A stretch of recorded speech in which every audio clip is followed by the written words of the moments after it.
listening to the Alchemical Tech Revolution, and I am your host, Wayne McRoy. Good evening, everyone. Tonight, we're going to discuss the infrastructure for control. We'll be reading tonight from a 1936 book titled Occult Theocracy, the writer of which was one Miss Edith Starr Miller, who was trying to warn us of the infiltration into society of the occult secret fraternities and the reach that they had into politics, media, and every other aspect of our lives. So she put together this book detailing these different facets of the control that the secret society groups have had over many of the institutions in this world, and not the least of which is the one we're going to cover tonight: the banking system. This is primarily the biggest piece of infrastructure that these dark occultists who run things in this world have in place in order to control the masses. So with that being the case, we're going to see what's been done, when it was set up, the little bit of the history of it, and how these things came about, and maybe we'll go into a little bit more detail on certain facets of things here, but you need to understand the banking institutions have always had their hand in social engineering agendas, and they are one of the primary establishments that pushes social engineering tropes, as it were. This is where centralized control comes from. It's the people running these banking cartels. These are the ones that are kind of the invisible power, the invisible government behind the governments of the world. The hidden hand, they're sometimes referred to as. Also, what you might call the deep state. That seems to be a common name that's come up the past several years to describe this. These are the entrenched people who are not elected officials who tend to steer policies in this world through government and quasi-government organizations throughout the world, and also philanthropical societies, as it were, these ones that disguise themselves as doing good works, and meeting usually several times per year to discuss the future of mankind without our permission to do so. Without our consent to do so. They meet and decide what's best for us. I'm not comfortable with that. I'm sure you probably aren't either.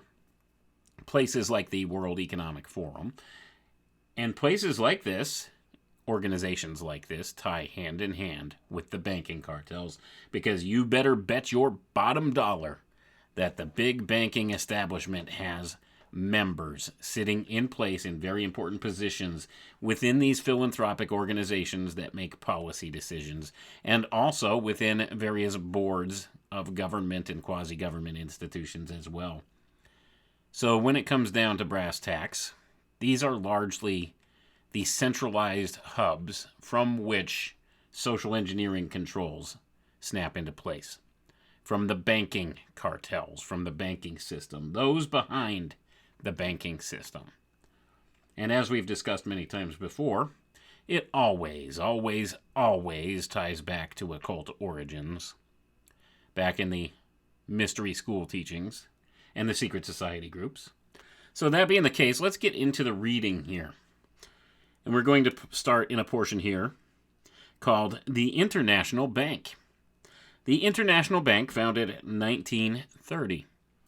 The internationalization of finance reached its apotheosis when, on April 23, 1930, the International Bank at Basel, commissioned to enroll the central banks of 9 nations in its membership, was founded.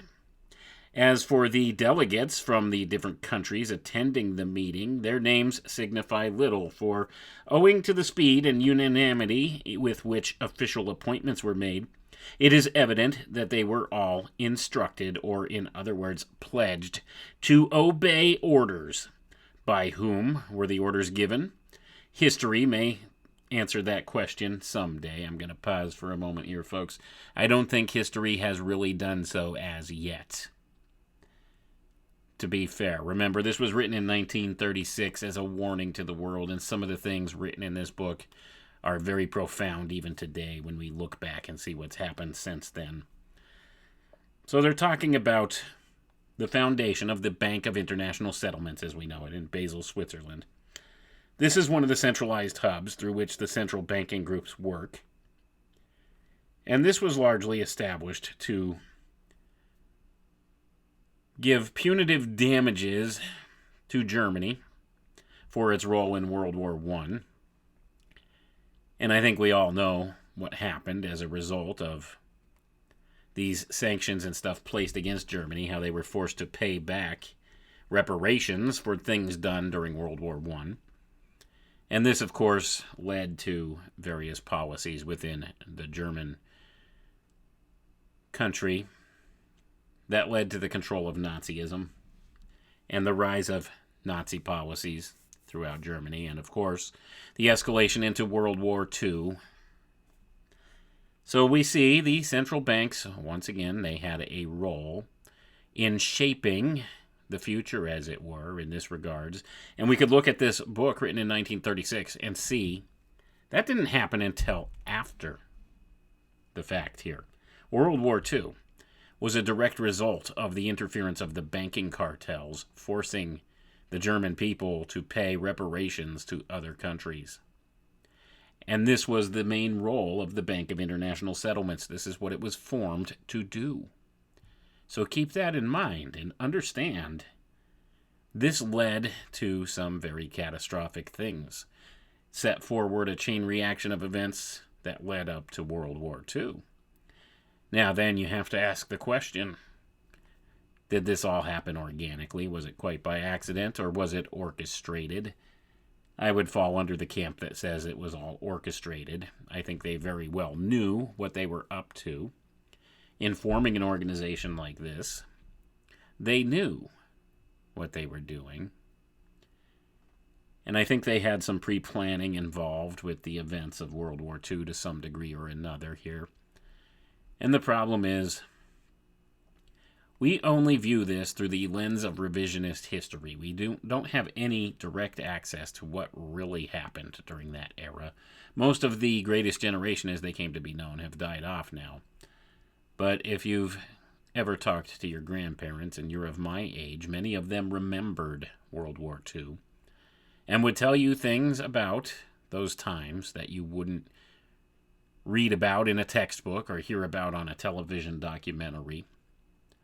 Things happened a little differently than what is presented in the mainstream narrative, because what happens through the course of time and space, as it were, distance and time away from these events, the victors write the history books, and the social engineers write the history books. That's the more important thing to remember in all of this. The social engineers, the ones that only want you to remember certain facets of events. There's agendas at play, ladies and gentlemen. There always is. If you thought fake news was bad, wait till you find out about fake history. So with that being the case, we see revisionist history can be a problem, separates us from some of the original facts. But this takes us a little closer to the original facts, as it were, this writing from 1936. That's why I always will say it's a good thing to find many of these old books and look at what they say, because you'll get a more accurate picture of what was going on during those times than you do from looking backward from today by some historian, maybe relating to you events of that time, some historian today, rather than something that was written during that era. And this was written during that era. And the woman who wrote this book had an inside track in the secret society groups, and she very well understood where this was going. So she sent out this warning to the world, and this is only a portion of it, talking about the banking interests. So let's get back to the reading. Mr. Gates Magera was elected chairman of the board of directors, with Mr. Leon Fraser, his deputy, and Sir Charles Addis and Dr. Melchior were elected vice chairman.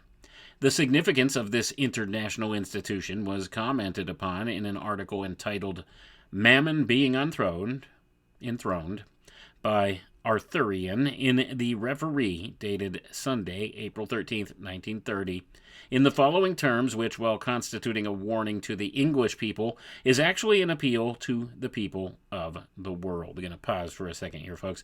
So this is from an article titled Mammon Being Enthroned by an author known as Arthurian in a magazine titled Referee, which was dated Sunday, April 13th, 1930. And we're going to quote from it now. Quote, "One is amazed at the equanimity with which Sir Charles Addis describes the difficulty of enabling the Bank for International Settlements to avoid interference with the sovereign rights of the people of each of so many countries. Surely the possibility alone ought to be adequate condemnation of the bank. The opening for chicanery, brute force, bribery, corruption, and war in the supposed solution of this problem is unprecedented in the history of the world." End quote. Going to pause for a moment there. So people were pointing this out when the Bank of International Settlements was founded in 1930. Many people recognized that this was a recipe for disaster, the making of an institution like this, that it would interfere with the sovereign rights of people from various countries of the world. And sure enough, banking interests today interfere with sovereign rights of the people.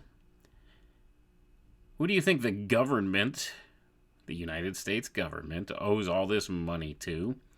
We always hear about the national debt and how it's in the trillions and trillions and trillions of dollars now. Who do we owe that money to? Think about that. Well, it's these central banking interests. It would get paid through the Bank of International Settlements. That's who's holding the keys to the kingdom, as it were. So this, as presented as the solution to the problem, creates greater problems. But let's read on, because we're going to quote again from this gentleman that wrote in this article. And he says, quote, "The bank is to exist for 50 years, if it can. It is to pay no taxes during all that time, and its assets and deposits are to be immune from seizure, confiscation, and censorship, in peace or war. It is also to be subject to no restriction or prohibition of any kind on its imports and exports of gold or currency. So little do government decisions regarding the bank really count that, before the scheme has been sanctioned, the first part of the subscription has already been subscribed. The bankers and businessmen to be associated are to ensure that there will be no uncertainty about the business that the bank will promote. The money troubles which lie at the root of the industrial depression and financial uncertainty are, of course, going to be cured by them, or so they say." Gonna pause for a moment there, folks, in the middle of this guy's quote to point out that he's absolutely correct in what he's pointing out here, and to point out the fact that this Bank of International Settlements was only supposed to exist for 50 years, which would mean that it would have to dissolve in 1980, and it has never done so. And anybody who knows anything about the centralization of power knows that they had no intention of dissolving this entity after such a period of time. This has led to the more centralization of banking, as it were. The infrastructure for control in the modern world. Money. It's what makes the world go around, isn't it? At least in the modern era. So he was pointing this out. But let's continue on, because he continues to go on here. Quote, "The governor of the Bank of England, Mr. Montague Norman, is going to be a director of this foreign bank. What an honor! This board, with the daily lives of hundreds of millions of people at its mercy, is going to meet at least 10 times a year, 4 times at Basel. The bank owes allegiance to no single government. It need keep no currency reserve. This bank that owes no allegiance to anyone can do as it likes. Mammon is enthroned upon the world to make what profits it can with unrestricted powers for 50 years. In addition to its extraordinary powers, it has control of the machinery of reparations, which contains the means by which the wherewithal to liquidate reparations can be squeezed out of the receivers at a profit to the payers. Economic control involves political control as well as every other control of any people. Truly, the megalomania of finance never went further. Truly, there has never been anything like it in the world before. End quote. Gonna pause for a moment there again. 50 years. The Bank of International Settlements was only supposed to exist for 50 years. Of course, that all changed in World War II, did it not? Now, are you beginning to see how some of these things may have been orchestrated in order to centralize control and power into the hands of a select few? Control. Mr. Amschel Rothschild, it was quoted as saying, "I care not who makes the laws of a country. Give me control of its financial system, and I will control that country." That's not the exact quote, but you get the idea. It's a pretty good paraphrase. The Rothschilds understood this. The bankers themselves understand this, the people controlling these central banks, these institutions. And of course, the Bank of International Settlements, no different. This was all brought together from various of the other central banks. 9 particular central banks, as it were, in the beginning. But now they've incorporated just about every other central bank that exists in this world. And these are the ones that control the entire financial systems of nations of the world. And in so doing, they have a modicum of control over the people. Now remember, if you want to get down to the brass tacks of all of this, you need to understand that money is a unit of measure that represents social energy. And when you understand this, and you understand that social energy has been quantified in the form of money, when you understand, when you quantify a thing, you're relegating measures to it that can be controlled, and that's what the entire system is based upon. They want total control, and they use money to get there because it's an accurate measure of social energy. And I think maybe we'll review the paper Silent Weapons for Quiet Wars at some point here in the near future, just to re-emphasize how this has been done and put in place.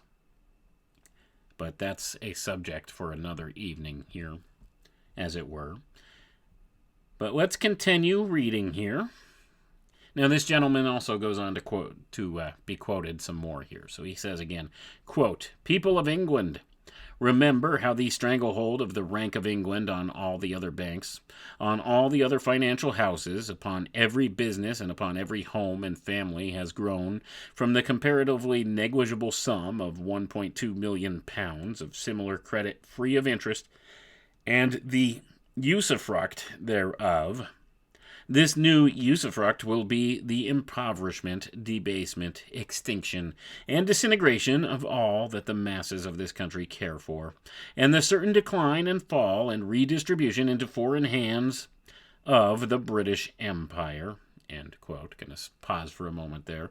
So he's talking about what he calls a usufruct, which is another term for usury. Usury.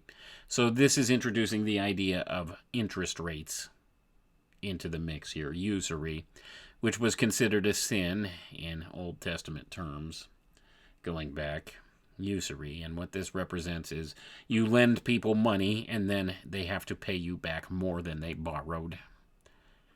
Usury. And this is what was established by the Bank of International Settlements at the time, which was considered sinful in those days, as well as being just basically unethical, as it were. So understand what they did. They shifted the whole culture in introducing this type of an idea into the bounds here. And when you're talking about reparations with usury attached, this is what led to a lot of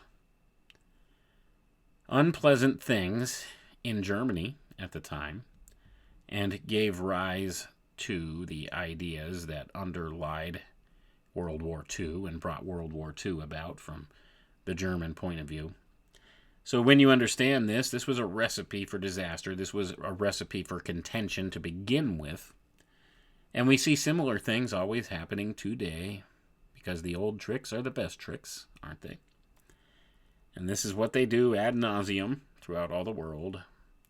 The banks, they'll throw money behind certain programs in certain countries and not others. They'll force others to make reparations to others. And in so doing, they create animosity and division between various countries, between various groups. And it ultimately will lead to some type of a conflict at a future time when the reparations become too heavy for the standard citizen of such a country to maintain. But let's continue on with the reading here. And he goes on to say here, quote, "In this country we have asked for the creation of an interest-free credit to be lent to the people to be used for the production of wealth by and for the people, but by a great conspiracy of silence the idea is being suppressed. The hidden prize is not intended for us. Only those who have been swindled on a race course by 3 card trick men can realize what is now being done to all the peoples of the allied countries by a debased money and credit upon credit trick, the like of which has never been attempted in the whole world before." And he goes on to say the alleged £80 million per annum that Germany is supposed to pay to the United States for 59 years is a delusion and a snare. Rut, the aim of the section of Wall Street repudiated by President Hoover, which initially promoted the idea of the plan, or also called the Young Plan, is that through Germany, this section of Wall Street shall dominate the world. Going to pause for a moment here, folks. So the Bank of International Settlements was founded and backed by 9 central banks and by the various powerful allied countries represented in the Great War, World War I. And they forced Germany to pay reparations in the tune of £80 million per year for 59 years to the United States alone. And that doesn't even include some of the other countries they had to pay reparations to. So this is, in a sense, applying a tax to the citizenry there in Germany that had nothing to do with the conflict. But now they're the ones paying the reparations. Do you see how this works? Do you see how this works? So this causes some dissension, as it were, conflict, that will ultimately lead to greater events that happen when the people feel slighted. The German people felt slighted. They had nothing to do with their nation's military getting involved and their government officials getting involved. And don't we see the same thing today? Your average American person, we have nothing in common with the people that are allegedly governing us and the people who continually take us into war and conflict and give away money to other nations of the world for war and conflict. That's not how we see ourselves. We're not largely backing any kind of a warfare campaign, are we? We don't want any of that, but yet our governments do it. And then who foots the bill? We do. Well, wouldn't that make you a little bit cranky if you had to foot the bill for some such thing? And this is what happened in Germany in the era between World War I and World War II. The people got a little upset because they had to work really hard, and much of the sweat of their labor went to pay back debts to other foreign lands that really didn't offer them any kind of good incentive. So this made people upset, as it were. And then you get radical politicians coming forward saying the right things that the people want to hear, calling out the war machine, as it were, calling out the central banks of the world, calling out these powers behind the scenes that are steering things. And they say all the right things, and the people get behind them en masse. They call out the other politicians for being crooked, being criminals, doing corrupt things. They call out the corruption. They say all the right things. They get a massive amount of people to follow them, and they set up a type of police force, an internal police force of their own, and establish a party. And we see the echoes of that even today. I mean, you could cite the example, look at everything that happened surrounding Donald Trump. Look at everything that happened surrounding Joe Biden. In fact, if you look at the inauguration, when he was inaugurated into the presidency, he had the National Guard, select group of National Guardsmen, military, actually guarding that portion of Washington where he was being sworn in. This guy who allegedly got the most votes in history for the presidency, he felt the need to have a militarized force to protect him on the inauguration day. Doesn't make any sense, does it? But this is the kind of tactic that was used in Nazi Germany as well. You get the cult of personality, as it were. And we could apply this to any politician. We could apply it to both the Biden administration and the Trump administration, and we could apply it to the things that Trump is trying to pull now. It's all political theater, folks. It's all for good show, to create the dissension and the demand for something to be done, and it always invariably leads to more centralized control, especially of the monetary system, you'll notice. More centralized control. And sometimes they go through some very tedious gymnastics to get there, but they always get there. Like writing out, say, checks to everybody. Writing out checks, $1,200 checks, $600 checks, whatever it was, for everybody. Stimulus checks, they call them, to stimulate the economy. And all it does is devalue the dollar. And they know this. In the short term, hey, it looks real nice and the people like it. Hey, I got this extra money. Yeah, well, no, you don't. You have this extra debt now. Congratulations. That's how it works. It is a fiat system. We understand that. But all it does is devalue the dollar more. And they did similar things in these different eras, except the people had a lot firmer handle on how things really worked back then. Now we've been so conditioned to think that this is the normal way of things, that to live by credit is the way of things, you see. We've lost the ideal of generations past where you save your money, you save up to buy something and own it outright. Now we borrow against our future.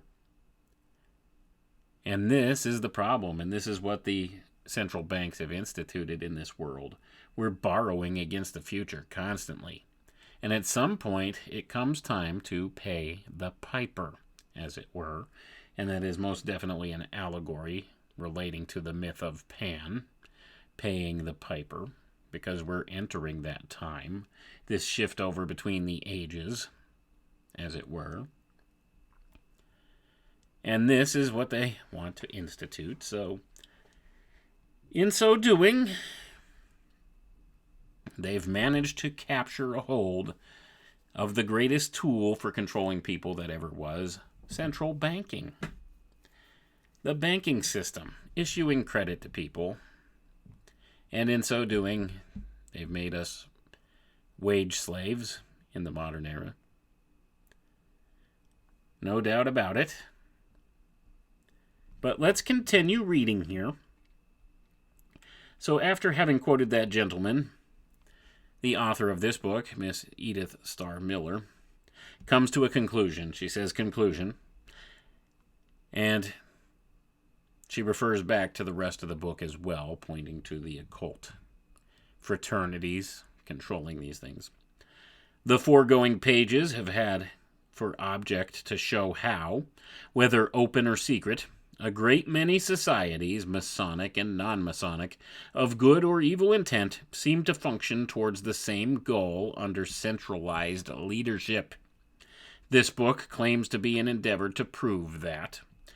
Number 1, owing to their union, all secret societies, whether political, philanthropic, or occult in appearance, serve a political purpose unknown to the majority of their members. Gonna pause for a moment there, folks. So remember this statement because it is absolutely 100% true and on point. Owing to their union, all secret societies, whether political, philanthropic, or occult in appearance, serve a political purpose unknown to the majority of their members. This holds true for all of these fraternities, Freemasons inclusive, and many of them have no clue what they're involved with. Not a clue.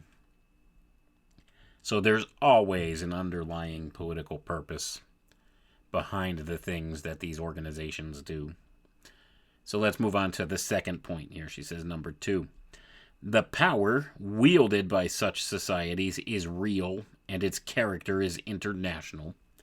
I'm going to pause for a moment there, folks. Also 100% true and on point. These secret societies have more power than you think in the operation of governments, businesses. Their reach is everywhere. It's the octopus of control, as it's been referred to. Their tentacles reach everywhere, every corner of the world. And guess what? It's all centralized at the top.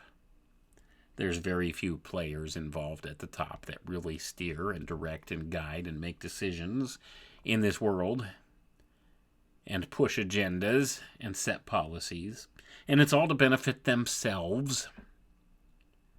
Themselves. Not you and I, not the masses. They find it entertaining to think that people actually believe that their governments care about them. Do you really think that's true? Your government couldn't care less about you. The only thing they care about is maybe collecting your assets, and that's about it. So let's move on here. Let's continue on. Number 3. Regardless of their exoteric objects, the esoteric aims of most secret societies are all directed towards the same end, namely, the concentration of political, economic, and intellectual power into the hands of a small group of individuals, each of whom controls a branch of the international life, material, and spiritual of the world today. Gonna pause for a moment there, folks. Once again, spot on, 100% true. This was being pointed out in the 1930s. The 1930s. And here we are, nearly 100 years later, falling further and further into the grips of this great conspiracy, as it were. And most are blind or clueless about it. They don't have the first idea. They think everything happens is just random happenstance. It's all coincidence, isn't it? All coincidence. Well, I think you're sorely mistaken if you think it's all coincidence and all these things just kind of fell into place by accident. That's not how the world works. Never was, never will be. But let's continue with the reading. So the author goes on to name the main branches thus controlled are, and we're going to give these in list of the order of which the main branches are that control things in the world, that are controlled by the secret society groups. The main branches thus controlled are, number 1, the international banking groups and their subsidiaries. Number 2, international industrial and commercial control groups with their interlocking directorates. Going to pause for a moment here, folks. So do you see? And this is kind of a step down. This is showing the pyramid structure of the control grid here. All right.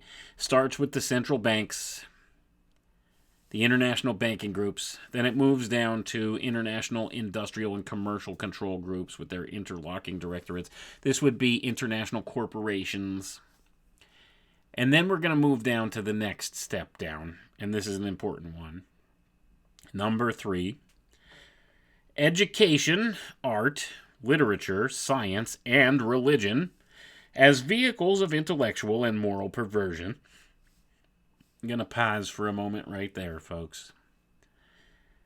So remember, these people from these secret society groups, these dark occultists who run things, these are the organizations that they deemed necessary for them to garner total control in this world, and the importance of which these things ranked. So the first was the international banking, the second was big international business, and the third being education, art, literature, science, and religion as vehicles of intellectual and moral perversion. So they sought to establish a foothold in these different organizations to promote their ideas, their perverse moral ideas, as it were, in order to break society down to make them more easily controllable. Break apart the traditional family unit, the core of civilization. Break that down to make the people dependent upon the banksters, as it were, and the government for direction. Because you see, it's a boat without an udder, right? Without a rudder. I should say, not an udder. But you get the idea. So it's a directionless. If you have no core value of what civilization is, no core unit, no structure, well, you have no guiding principle. And that's what they sought to do, is break down the guiding principles of people, desolate the system that was already existent in order to institute this new system, this new world order, as it were. But let's continue on the fourth portion here. The groups already organized throughout different countries for the study of international affairs, political, financial, and economic. So we're going to pause for a moment there. So this would be your philanthropic organizations, your think tank groups, all of these different places, the World Economic Forum. Prime example here, Brookings, Rand Corporation, these type of groups, fourth in importance here to the power structure. Number 5, the international press, the medium used to mold public opinion. I'm going to pause for a moment here, folks. Media. This is the fifth most important tenet that they need control of. And boy, do they have it lock, stock, and barrel, because 95% of every type of media out there is owned and controlled by just a handful of corporations. Just a handful of corporations that are controlled by these very same dark occultists who run things, who control the banking system, who control the education system, who control the big businesses, who control the philanthropic organizations. They control the media. No doubt about it. Same parent companies. And this is why they're put in this order of operations, so to say. It steps down from the top of the pyramid down towards the bottom to where the control structures come in place. So remember that the press, the media, used to mold public opinion. That was the fifth pillar here, as it were. Number 6, the political party organizations of each nation, whether conservative, liberal, radical, socialist, etc., existing in every country with parliamentary administration. I'm going to pause for a moment there, folks. So essentially, it says here they seek to control both sides of the government. They seek to establish sovereign parties within government systems here.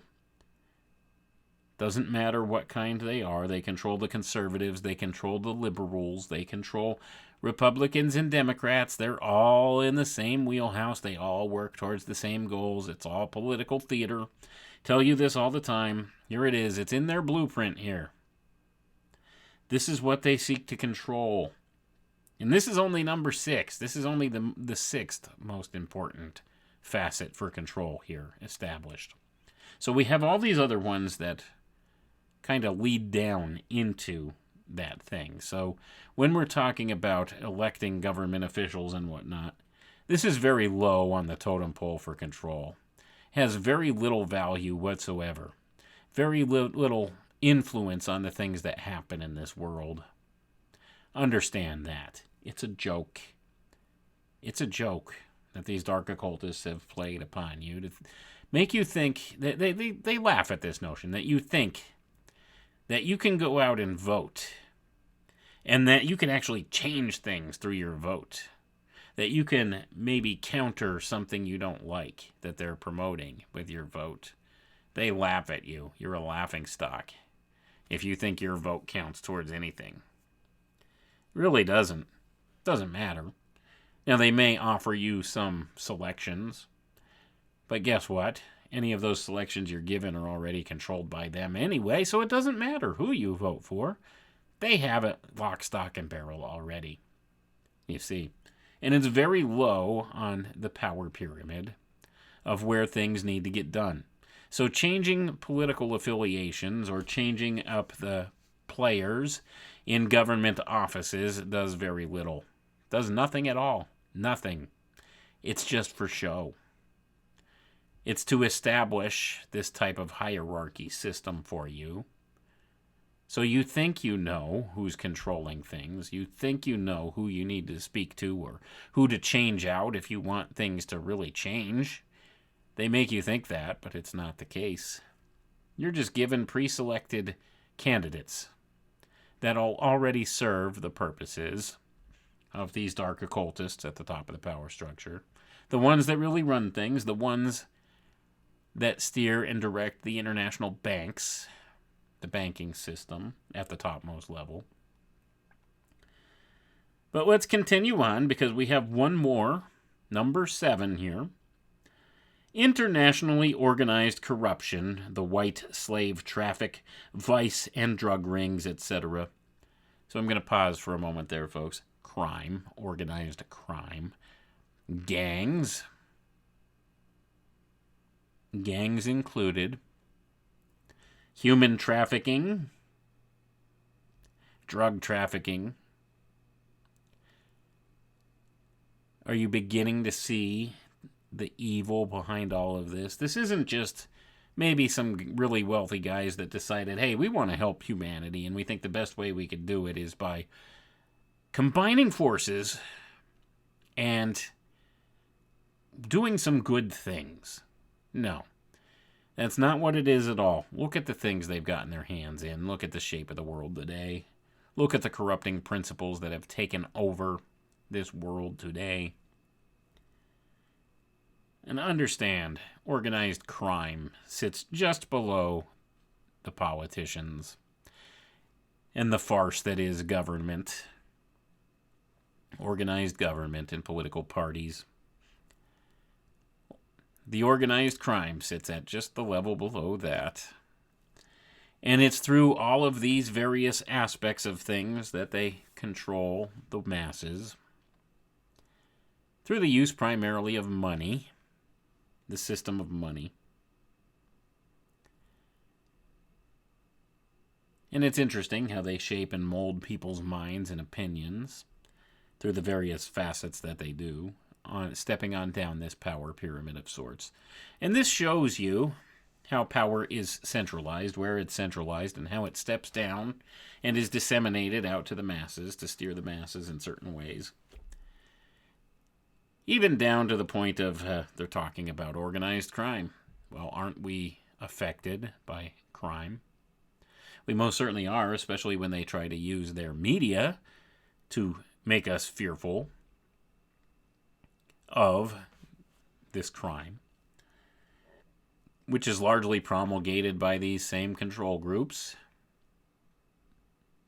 Do you really think gangs are that organized on their own? Do you really think that these gangs are really that smart and sophisticated, that they do the things they do? They're able to traffic drugs and humans across borders so efficiently and easily and disseminate them all throughout the world unhindered, as it would seem. Evading law enforcement, evading national forces, international forces. Do you really think they're that sophisticated and organized? Do you really think it's a coincidence that many of the gang symbols are, well, very much the same as Freemasonic symbols?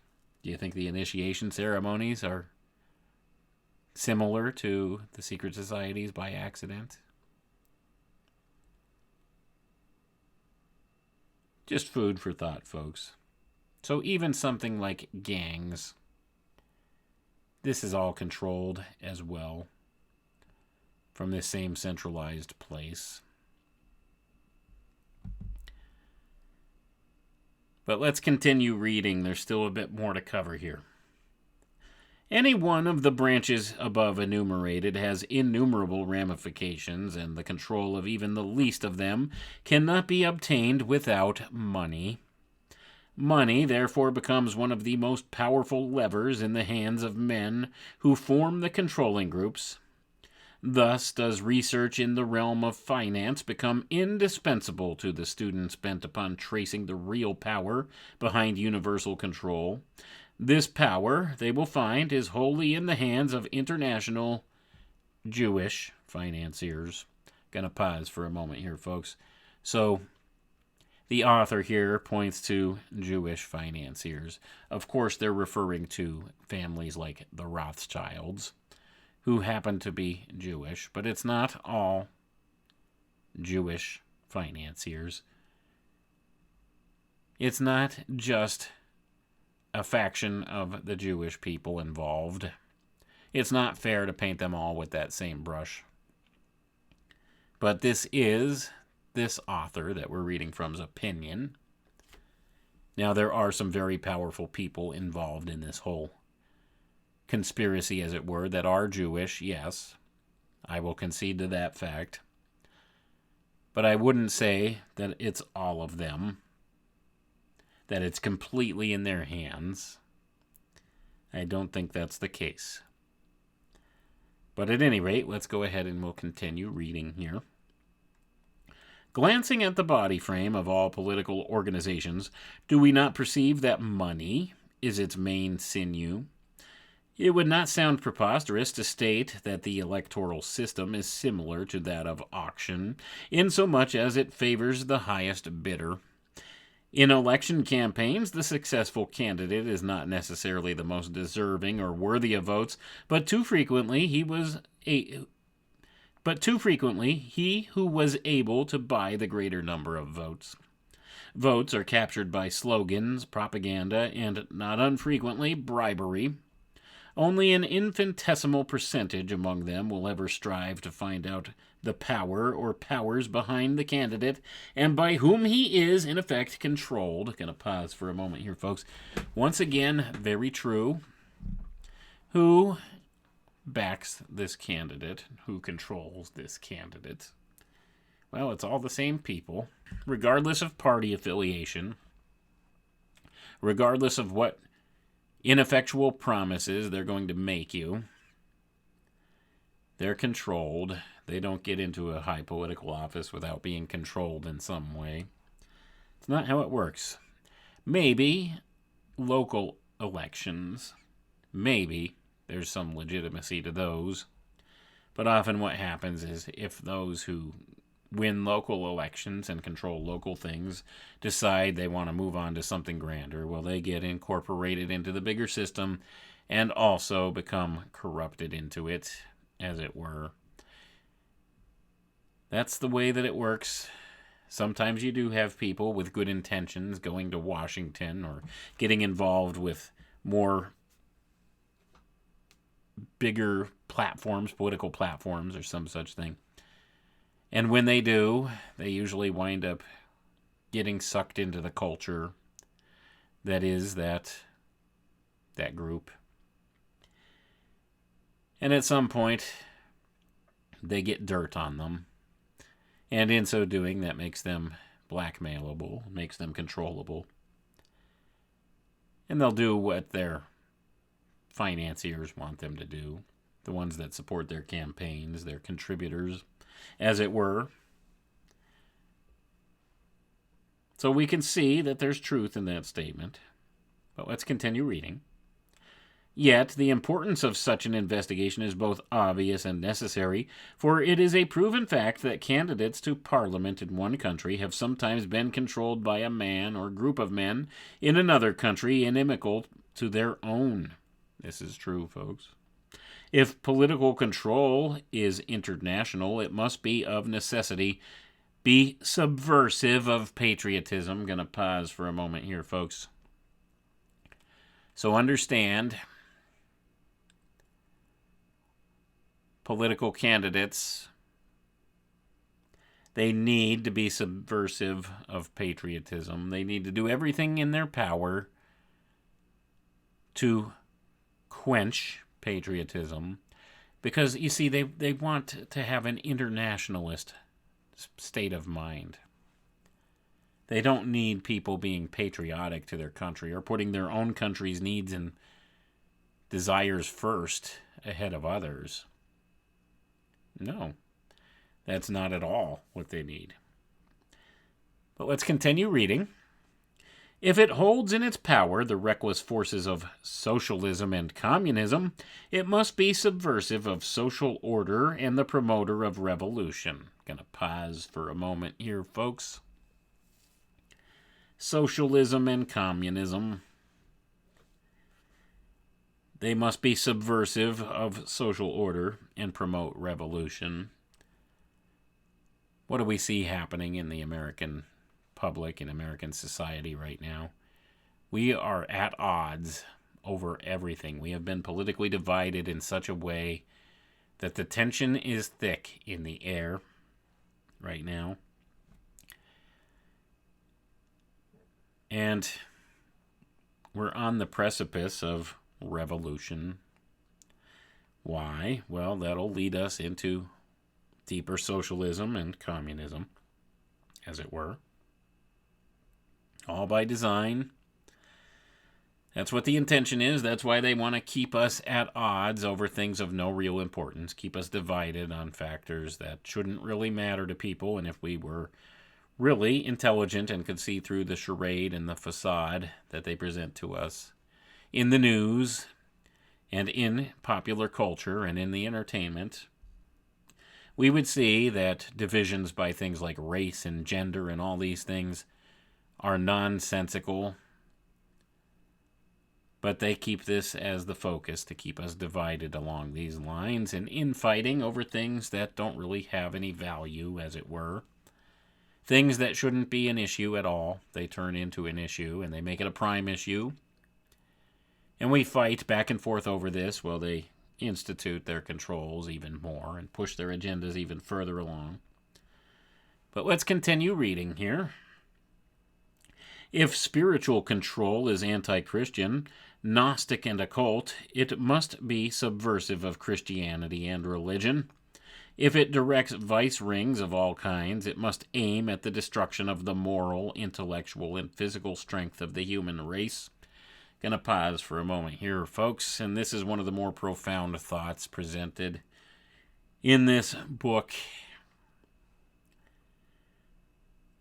Spiritual control is anti-Christian, Gnostic and occult, and it must be subversive of Christianity and religion. If it directs vice rings of all kinds, it must aim at the destruction of the moral, intellectual, and physical strength of the human race. So keep in mind, what do we see happening in the world today? Well, we see an attack on religion. Remember when Obama said that we were bitter clingers? We're clinging on to our guns and religions. We're under attack. It's a spiritual war, folks. It's spiritual warfare at its core. All of it. And the goal that they're looking for through this spiritual warfare is the destruction of the moral, intellectual, and physical strength of humanity at large, the population at large. What do you think's happening in society right now? We're seeing moral degradation, intellectual degradation. We are so stupid compared to our ancestors now. A lot of this has to do with the onset of technologies as well. Artificial intelligence, computers. We're becoming so dependent on these things we can't function without them. Think back. If you're the same age I am, you could remember a time when you had to memorize phone numbers. People's phone numbers, just to contact them. You would have to know their phone number, remember it. Now, a lot of people are hard-pressed to even know somebody's phone number at all, even several of the digits of them, because it's all pre-programmed into a device, and you just hit one little button, and it calls these people instantly. You didn't have to dial a number like you did back 30 years ago. Didn't have to remember phone numbers. Didn't have to be able to follow directions on a piece of paper, like a map or some such thing. You don't do that now. We did that kind of stuff back then. Not now. Now we'd get lost in a paper bag without a device to help guide us out. We don't remember anything. We don't remember facts. We don't learn anything because we're dependent on the machine. It's just a Google search away, after all. We have all this knowledge at our fingertips, and yet we've become stupider. And this is all by design as well. Can't do math without a calculator. There's a lot of people that can't do math anymore without a calculator or a computer or some such thing to help them, to guide them. It's a sad state of affairs how far we've fallen, but this is all by design. This is the intellectual destruction. So we've talked about the moral destruction, the degradation in society that we see, all these morals and ethical values that have been thrown into the dustbin. All the atrocities we see happening today, these things that are destructive to the human being, to the human psyche. We see them being promoted and celebrated. These moral degradations, this intellectual degradation, and not least of which, the physical strength, the physical degradation of mankind. We're being broken down. We're poisoned more and more each day by the stuff they spray in the skies, by the stuff they put in the food, by the things they call medicine, the vaccinations they give us, they try to give us. All these things have decayed the physical strength of man, of the modern human being, made him more docile, more controllable, more dependent upon others, more dependent upon machines. So think about that. This is a profound point being made here. You can know a tree by its fruits, says the Bible. Well, these are the fruits. Moral decay, intellectual decay, physical decay. These are the fruits of this tree. So that should tell you what this tree is, the nature of this tree. It's destructive. But let's continue reading here. Still a little bit to cover before we sign off tonight. If, in conclusion, finance is power, and as such is concentrated in one point, it is the arbiter of war and peace, life and death, welfare and wretchedness, prosperity and ruin. Gonna pause for a moment here, folks. Finance is power. Money, like I told you, money is a unit of measurement of social energy. That's exactly what this is reifying here. It would be the arbiter. Financial power is the arbiter of war and peace, life and death, welfare and wretchedness, prosperity and ruin. Let's continue reading. Everything, and it is sad to say almost everybody, has a price, and can be bought, though not always with money. Men who today wield financial power have long since based their system of purchase on this axiom. Far be it from us to suggest that there are no idealists in every walk of life for whom the pursuit of either patriotism, religious mysticism, or philanthropy is unadulterated. On the contrary, we shall go as far as to say that such people become the best tools in the hands of plotters by whom they are led to believe that disinterested material help will be given them for the attainment of their ideals or aims. Gonna pause for a moment here, folks. So they're talking here about useful idiots. And there's a lot of useful idiots out there. The ones that really believe in the ideologies presented. They really believe in them and they push them wholeheartedly, thinking they're doing good, when in fact they're pushing and promoting the agenda of these dark occultists.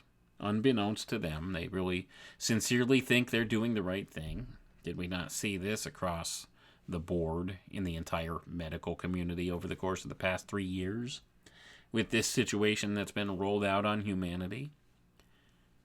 These medical personnel, and many of them still today, thought they were doing the right thing by trying to force people to get inoculated for this thing that may or may not exist, that has every symptom under the sun, and even no symptoms is a symptom. And they bought into it wholesale, thinking they were legitimately doing the right thing. Well, do you see how devious this could be? This type of control. People really believing they're doing good. Walking around promoting some of the most degrading things to ever hit the human spirit, the human body, the human soul, the human mind. And here we are. Let's continue on. The study of secret revolutionary societies will show many examples of remarkable cases of self-sacrifice on the part of genuine idealists.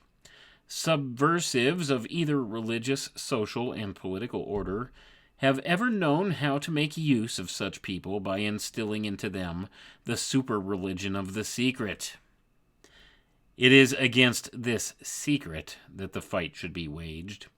If the aims of secret societies are good, one fails to see the need for their secret oaths and initiations. The light they promise should, like the sun, shine upon everyone. Going to pause for a moment here, folks. I couldn't agree more here. So understand, this is the thing. They use the secret as a tool of control. You belong to the secret brotherhood. You're part of the inner circle. You're one of the elect. You're doing good. You're doing the work, the light work. You're a light worker. Do you see how they've fooled people? There's no need for secret oaths or initiations if you're doing something that's on the up and up for all of humanity. You don't work in secret in darkness to do good things. Understand? Let's read on. To use the words of Christ, quote, "Who lighteth a candle and putteth it under a bushel," end quote. Masonic and secret societies need light. Hence, light should be thrown upon them from without, that their secrets may be revealed. As to toleration, indiscriminate toleration preached at random, it should be considered one of the exotic bases upon which are erected subversive creeds. Gonna pause for a moment here, folks. Tolerance, acceptance, diversity. Think about that. That should be considered the exoteric bases upon which subversive creeds are erected. That's what this says. exoteric. So when they're talking about diversity, inclusivity, tolerance, remember it started as tolerance, then it turned into inclusivity, diversity and inclusivity. And we see that being pushed. This is a shifting of the Overton window. It started as tolerance, okay? Tolerance, then it turned into maybe acceptance, and then it was inclusivity, diversity. We must accept these things, remember? When this is being done, understand, it's subversive. Always has been, always will be. Let's continue reading. Recognizing as they do the practical power of thought, sects induce their novices to surrender their use of this power, whose normal function, guided by the individual conscience, is to discriminate between good and evil in order to oppose the latter. Thus, they create a dangerous negative state of mind as opposed to the Christian or positive. The individual, when robbed of his initiative, can easily be swayed and guided by the will of others. Therein resides the power of hypnotism, and in this lies the shibboleth of toleration, which in fact paralyzes opposition to evil, serves an esoteric purpose suspected by few. Gonna pause for a moment here, folks. Toleration, tolerance. What this is really about. It paralyzes opposition to evil. You see, that's its true purpose. Its true purpose is to paralyze opposition to evil. So when you see all of these various moral facets here being pushed, these moral perversions, you have to be tolerant. You have to accept it. You have to play their little games, call people by the right pronouns and whatnot if they identify themselves a certain way. To do that, it paralyzes opposition to evil. That's what this is designed for. Because, you see, if you speak out against it, you become demonized by the public consensus, as it were, the popular culture. You get called a bigot. You get called a homophobe. You get called all kinds of different names. You become the object of ridicule. So this paralyzes the opposition to evil. Very much so. Because people don't want to be cast aside out of society. They don't want to be outcasts, right? So they go along to get along, and they become tolerant. And to become tolerant means you become more susceptible to the will of evil. More accepting of it, you won't oppose it. Let's continue reading. If the contents of this book may help in safeguarding the young and the unwary against falling into the pitfalls set by agents of subversive sects, its author will not have labored in vain. The work is far from being completed. It claims, in fact, to be only an attempt in the direction of inexhaustible research work upon the coordination of the aims of all societies, whether political or occult. It is to be hoped that others, and may they be many, will begin work where this book ends, for, quote, the harvest is great indeed, but the laborers are few, end quote. And that's the end of the reading here, folks. So to reiterate, we have these occult fraternities, these secret society groups, members at the highest, most levels of these organizations. They control the banking interests, the international banking interests, and they control, all the way down the line, these different facets of society. The international banks, first of all, international businesses, then education, science, religion, all of these facets of things, the political parties, the media, all of it, all controlled and run by some central figures within these prominent secret society groups. And here's the thing, it's not just one secret society group, it's all of them. It's all of them. They have the same members at the topmost levels of all of them. They're they branch out in many different directions. But it's the same small control group at the top of all of these different secret society groups. This is the inner circle within the inner circle. This is what we would call the Illuminati. And that is an organization acknowledged to exist even unto this day. But they try to portray it as some type of a joke or some type of a popular thing among the hip-hop artists and stuff like that. They'll cover their one eye and go around dancing on stage with their little pyramid pendant around their neck or some such thing and pretend like they know something. Pretend that they're some important big shot or they have some occult secret or power or some such thing. And it's all to make it look ridiculous to the public. But rest assured, these groups do exist, most certainly, and they do have a modicum of power in this world that reaches very far, and they utilize that to their own ends.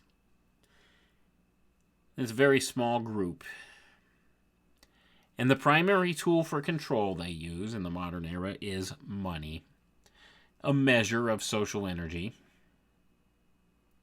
That's what money is.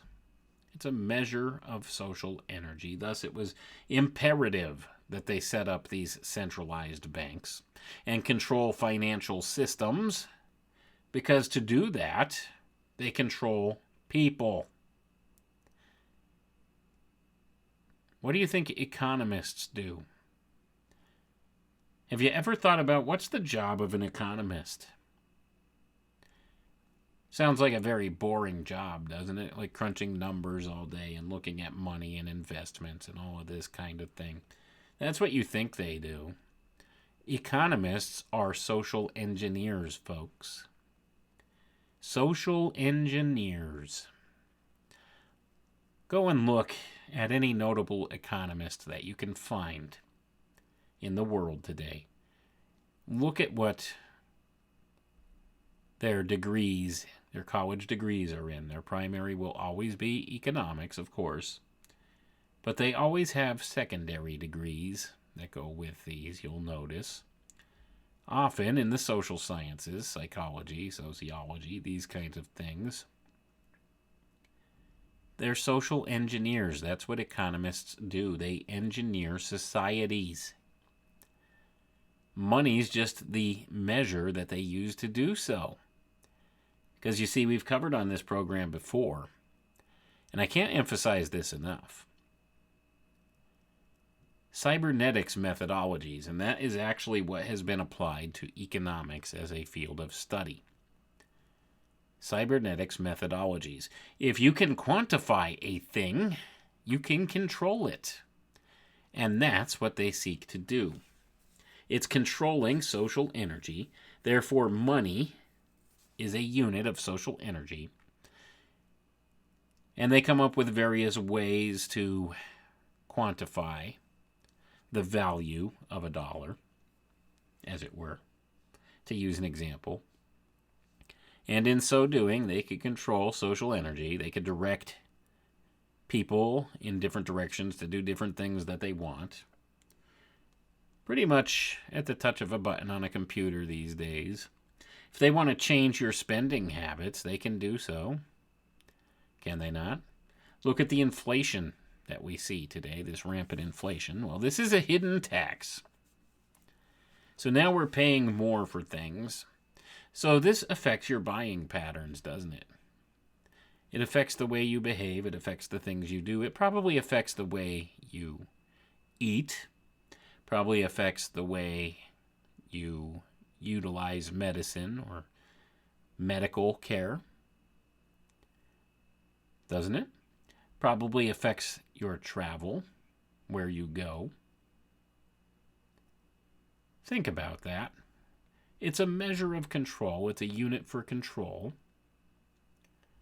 They could keep you under their thumb very easily, especially in a credit-based society, which we are. We're very much a credit-based society. Now, what do we do about this? This is always the big question. What do we do? I don't have all the answers, folks. Wish I did. If I did, I'd tell you. But I would say the best thing we could do is become as self-sufficient as we possibly can, depending upon our circumstances and where we're at. The best thing we could do is to be prepared, to be self-sufficient, to be able to meet our own needs, whatever ways we're capable. So if that means maybe growing a garden or some such thing and having food on hand, or maybe raising some chickens or something, so you have food, sustainable food that you could keep going yourself without the need of going to some outside source for it. That's one good solution. Keeping storable foods on hand so that you have an emergency backup in case of some catastrophic event, whereas you might not be able to be dependent upon, say, a grocery store or some such thing. So you have something to eat and you can survive. Have some kind of a maybe backup generator or some such thing, and appropriate fuel, therefore, so that you can have access to conveniences, be able to maintain your facilities you own. A lot of different things you can do.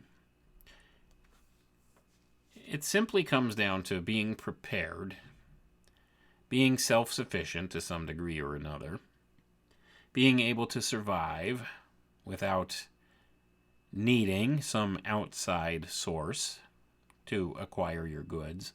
And that could be something as simple as learning how to make your own clothing. There's a lot of different directions you can go with this, utilizing whatever skills you have in a practical way, and maybe using the old barter system with some neighbors or some network wherein you could trade goods and services with one another without the involvement of an outside control structure, without the need for going to a store or a provider somewhere and using money in that way. Nothing wrong with money. I think we do need a monetary system of some sort to maintain civilization here, as it were. We need some kind of an equivalence to use. But I think in the near future, we're going to need to have our own outside networks, outside the main network, as it were. The main system of operation, because they're trying to digitize everything and put everything to a digital system. And I think the day that we lose actual physical money is the day we lose as many freedoms as have ever been lost to humankind. So even though the system's not perfect, there's going to be a push on for digital currency, for completely going paperless, going to an absolute electronic currency system. And the infrastructure's in place. Would be mostly very easy to do. But we need to still maintain some type of a physical currency, as it were. I think that's probably one of the most important things we need to do in the short term right now, is to reject this notion of a digital currency and stick to our paper currency, or our coinage, as it were. Even though it is fiat currency, we still need some physical means of exchange in order to maintain some of our freedoms. So we need to not make that go away. And there are those in positions of power that want to make that go away, and they will give you a million different reasons why it would be a good thing. But we need to maintain physical money, as it were. Because if we don't, then we're in jeopardy of being at the total mercy of the state. And I don't think you want to be at the total mercy of the state. Look at what our government does today. Look at the corruption that's at play here. would you feel comfortable putting yourself at their complete mercy? That's what it's coming to, because one of the promises of a digital currency is universal basic income, and that's how they're going to get a lot of people on board for this. Here, we're going to give you $1,000 a month or whatever it is they decide just for existing. Here you go. It's all digital. But by the way, you could only use it to purchase things that we approve of. That's how they got you. It's going to be programmable digital currency, with an expiration date attached to it, too. If you don't spend it by a certain date, it's gone. It's gone. And this is an absolute system of control. That's why we need to not let it get there, because it is the financial institutions, as we've seen here, that very much have a stranglehold on all of these things. And it all trickles down from there throughout all the different facets of society. So if we allow that to happen, we're going to see some really horrible things coming in the future. And I don't want that for my children. I want a bright future for my children, so we need to ensure that we don't ever go down that road of a strictly digital currency. It's bad news, folks. We've been warned about it in the Bible and various other places. This is what they call the beast system. We don't want to go down that road.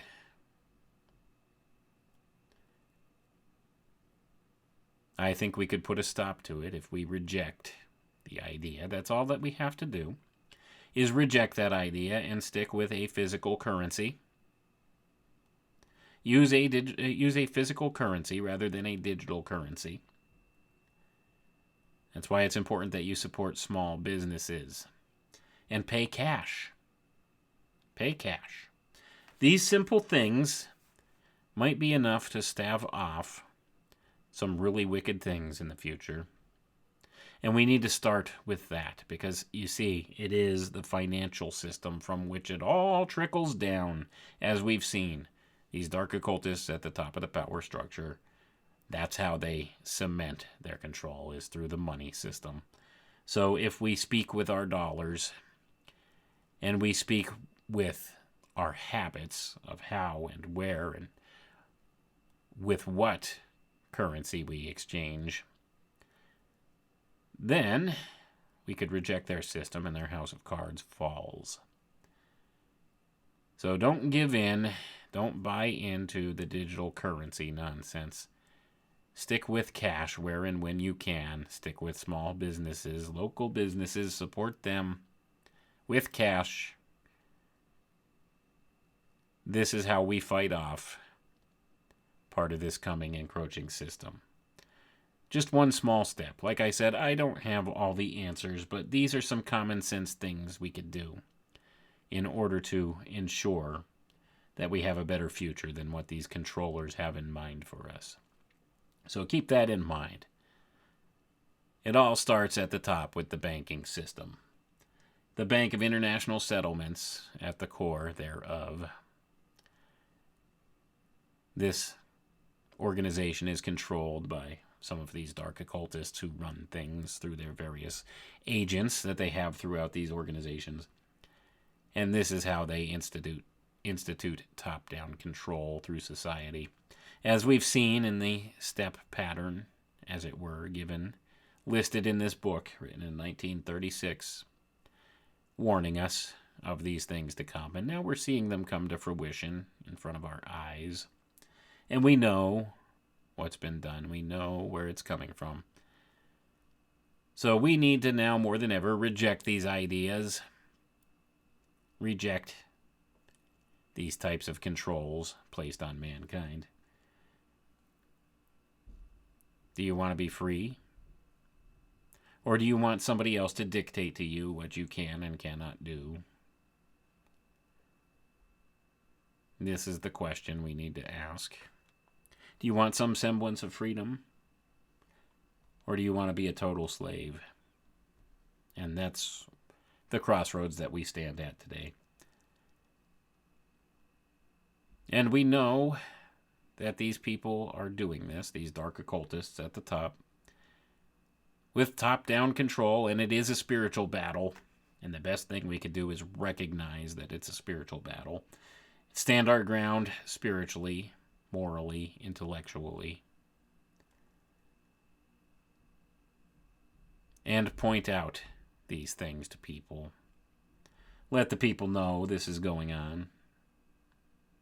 Many of them sense something's wrong, but they can't quite put their finger on it. Well, once you realize, it all ties back to the occult and the secret society groups and the control of the money system at the topmost levels and the push towards post-humanism. Sounds like a lot of unrelated things, but I assure you, it's all related, and it's all the fruition of their great work, as they like to call it. It's what they're pushing for and striving for. And these are the tools that they use to get it done. So now that we've taken a look at that, you can know a little something about the steps of control from the top of the pyramid on down, how it works, what they deem as important. And you can know where you can maybe make some kind of a stance and get an inroads towards eliminating their influence on the masses. It's a spiritual battle. Remember that. So, we know, and money is just the primary tool being used for this spiritual battle. So much so that the author of the magazine article that was quoted here referred to it as mammon, and you would know the reference if you read the Bible. Mammon, the notion of money being deified, being a god, as it were. And that's what's happened here. Trying to set up this false power structure in this world, opposed to everything natural. And they're using the currency system, the money system, the financial system, whatever you want to call it, to get it done. That's what it was instituted for. It's a measure of social energy, and that's what they use to steer world events. So understand that when they say follow the money, it always invariably is true. Follow the money, and you will know who controls you. Plain and simple. And it always ties back to these dark occultists, the secret societies, the occult fraternities, running the show, drawing back from antiquity with their teachings and their philosophies. Anyway, folks, I hope this was informative for you. I hope that you learned something tonight. I want to thank each and every one of you for tuning in, and we'll catch you next time. Have a good night now. Come with me.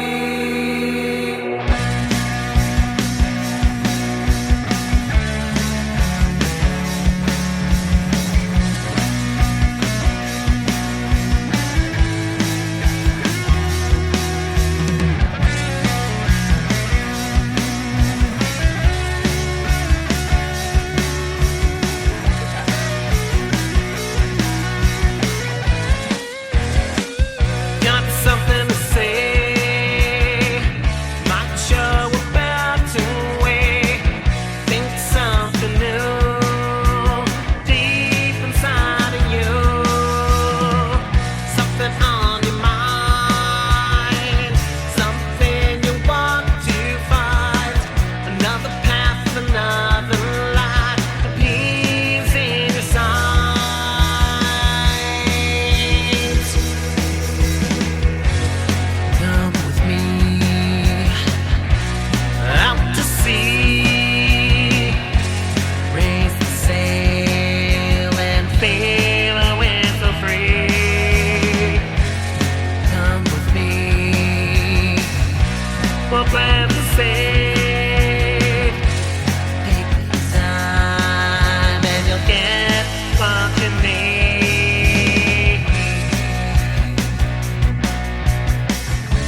say. Take the time and you'll get what you need.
See the trees, pick the fruit and taste history. Come with me, it's what we can make.